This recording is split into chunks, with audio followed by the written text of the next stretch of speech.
I'm going to take the liberty, Sadhguru, to do what I normally do on my television show, which is a rapid fire round.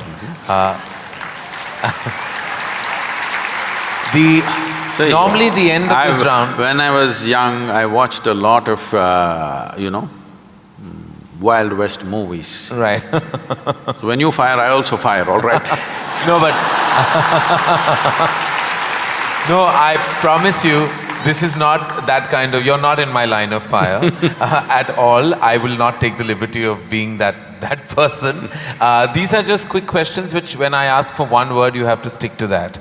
Because sometimes you have a tendency of not exactly answering the question asked. But you give such a profound and prolific retort back that it makes you very satiated. But in this case, my only request is that if it's one word, then it's just one word. Okay.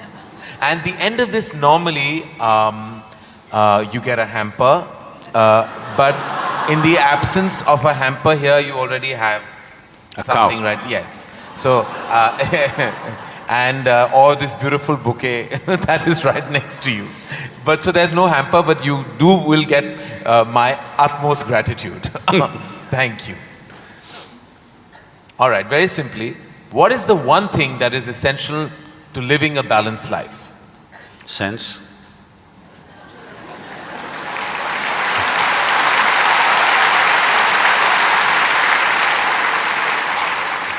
What is the one thing we must absolutely do away with in order to lead a balanced life? Senselessness. Yes. All right. I thought that was coming. First thing that comes to your mind when I say the following, the first thing, organized religion. Madness. Marriage.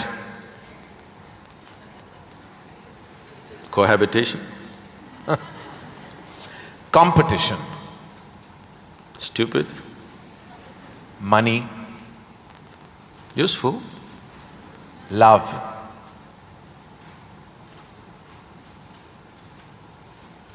Can I say a sentence? Yes. I will allow that. Most beautiful, but unfortunately crippling for most people. If I can little elaborate that, see, if something unpleasant cripples you, something nasty cripples you, it's acceptable. When something beautiful cripples you, it's a true disaster.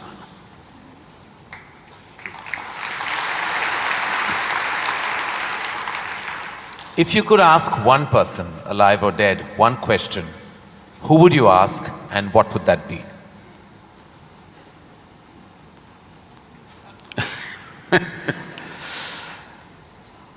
I really sorted out all my questions because I did not spend time educating myself or doing anything. I spent my entire life sorting out every damn question I had. I've kind of run out of questions. And you certainly have not run out of any answers and you never will. Best advice you have ever received? Nothing. Never? No. I never sought, nor did I receive. I made myself in such a way I'm incapable either of seeking advice or giving advice.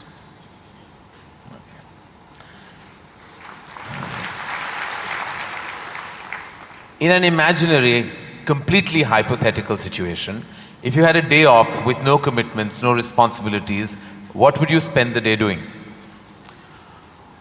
Oh, there are a lot of things, this can't be one word. No, it's not one word. See, I have an indiscriminate sense of passion towards everything.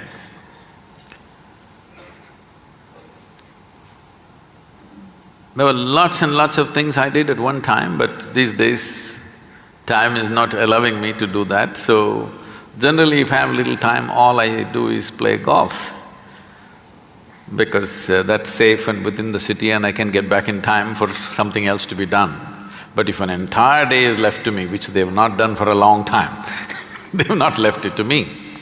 If that happens, I will close my eyes and sit, because that is the best, I am at my best when I truly have nothing to do.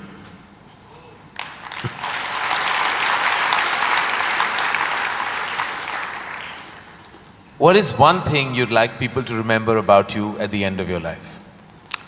They must live so wonderfully that they don't even remember me.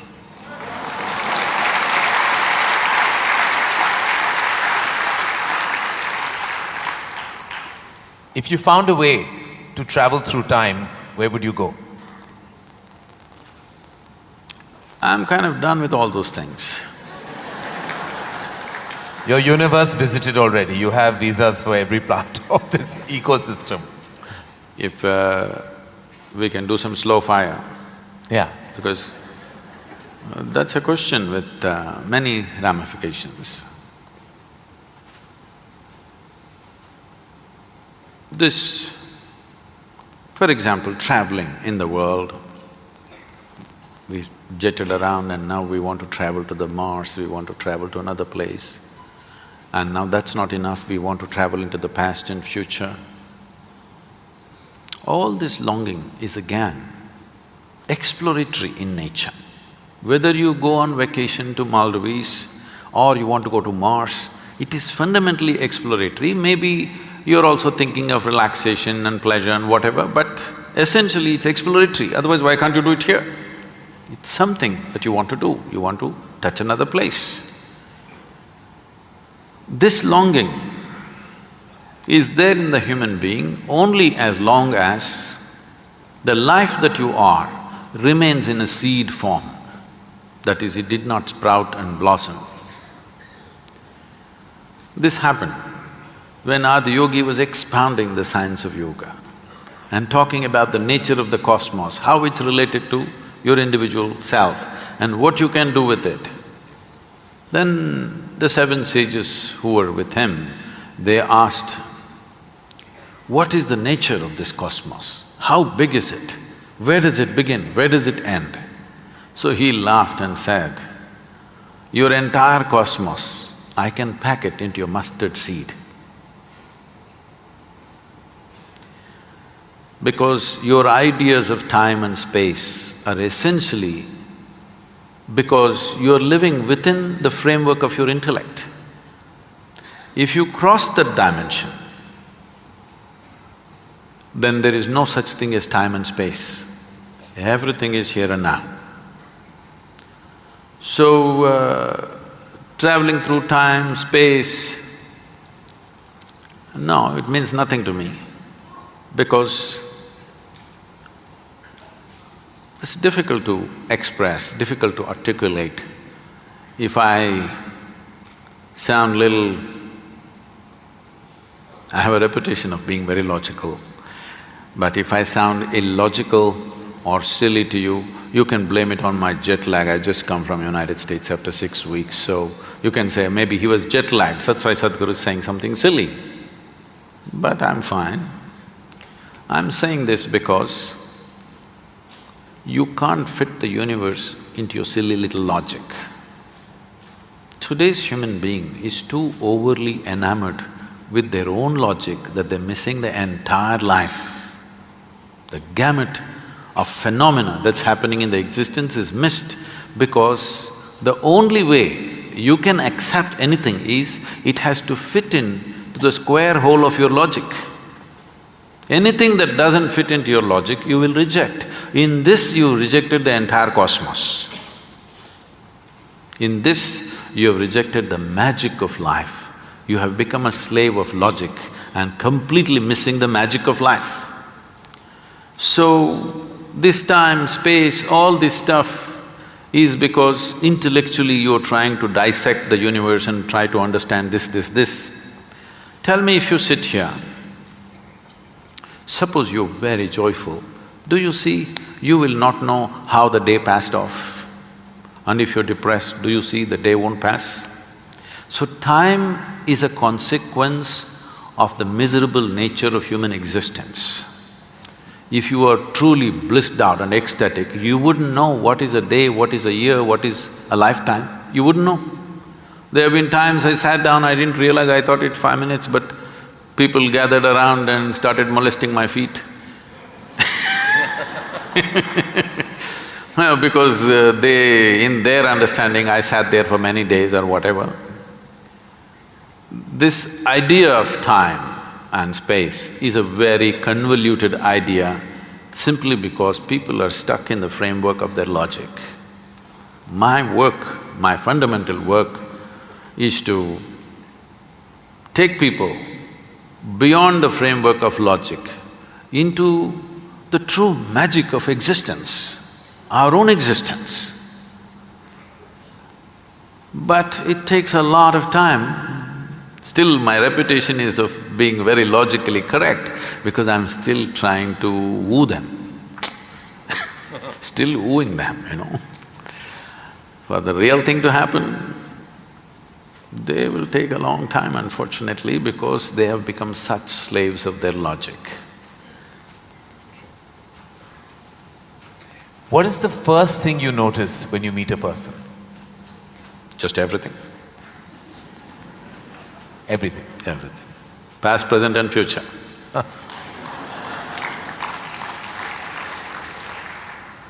Is it more important to do what you love or love what you're doing? One word or more?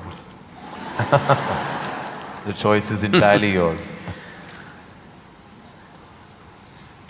See,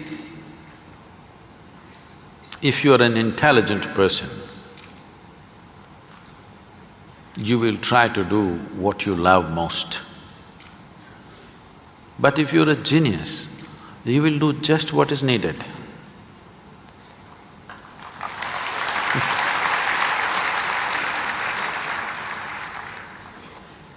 If you could be invisible for a day, what would you do?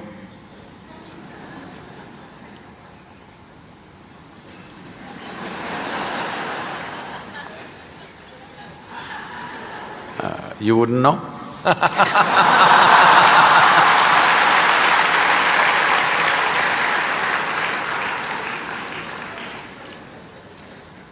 With due respect, what is your biggest weakness? Biggest? What is your biggest weakness? See, what normally people treat as weakness in their lives.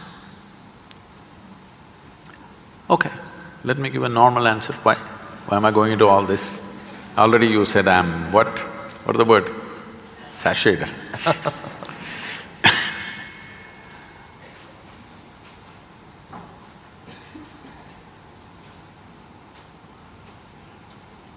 My biggest weakness is, I love danger. Without danger I cannot live. I need to do something which keeps me on the edge of being mortal, being alive and dead. I want to walk that line all the time. Every day I'm stepping on it one way or the other. Is it a weakness? I don't think so, but people think, Sadhguru, you shouldn't risk your life like this.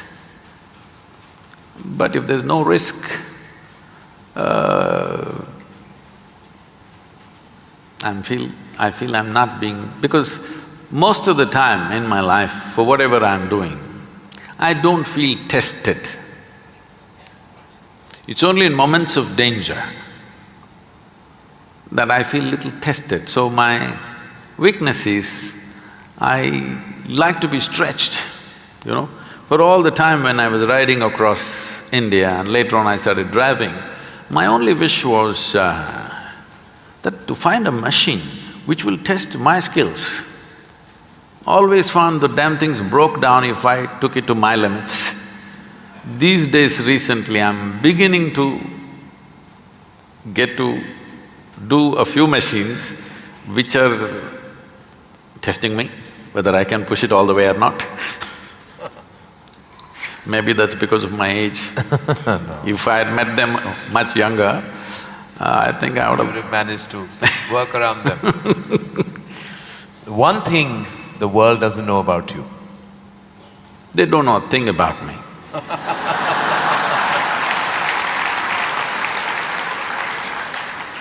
That's a fact. And the one thing you wish you could change about yourself? Oh, I never looked at that. I could speak Hindi. No, I'm sorry, Marathi.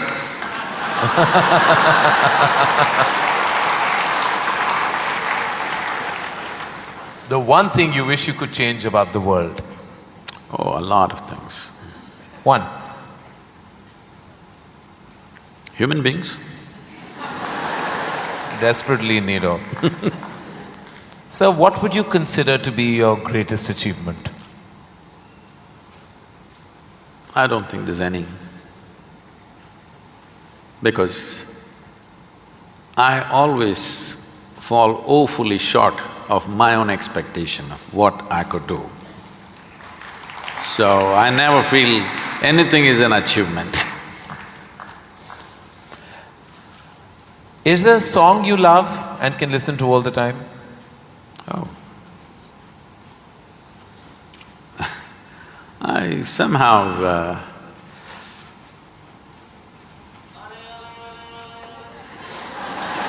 nah. Probably because this came to me at a certain time when I was in my early teens maybe. So this one song kind of comes back to me more often than anything else. It's not that I even seek it, but somehow one way or the other this song keeps coming back to me. Is how many times Okay. I know you haven't seen any of my films, but do you have a favorite film? Oh, I've seen many good movies. At one time I saw a lot of them. I've not seen much of Indian cinema, but I saw a lot of, English cinema. But one movie that I thoroughly enjoyed at that time, because on that day the way things happened, many life situations fell together and everything, was Roman Holiday. Oh. Well, I have to say that that's the first film I've ever seen in my life. My mother took me to the cinema. Here we are. It is true. Roman Holiday is the first film I ever saw. It was my introduction to the big screen. I'm glad I have something in common with you. That image of Audrey and Gregory Peck is somehow just stayed with me. Wonderful. It was probably my age. Yeah. Oh, it must have been. Something you enjoy doing and wish you had more time for? I wish I had more time, because I made myself like this, that there is nothing that I enjoy or do not enjoy. I make sure I enjoy everything that I do, including simply sitting quietly or talking to somebody or doing whatever, because my activity is not limited to one area, so many things. If you did not enjoy everything that you do and do not do, you will go insane trying to manage so many things. But I will not go insane, because I enjoy being alive. Activities, anything is okay. Everything I do, I enjoy. Small things, big things, every kind of thing. Most profound things and silly things, I enjoy thoroughly. Should us all. Lastly, in a biopic made on you, who would play you? But who would make a biopic first of all? No, there would be lots of interested people. Maybe you should animate. I don't think you would want that. Well, that is the end of the rapid fire, and you totally deserve the hamper that doesn't exist on this platform. But it's a virtual hamper that I've given to you with my love, gratitude and deepest amount of respect. Thank you.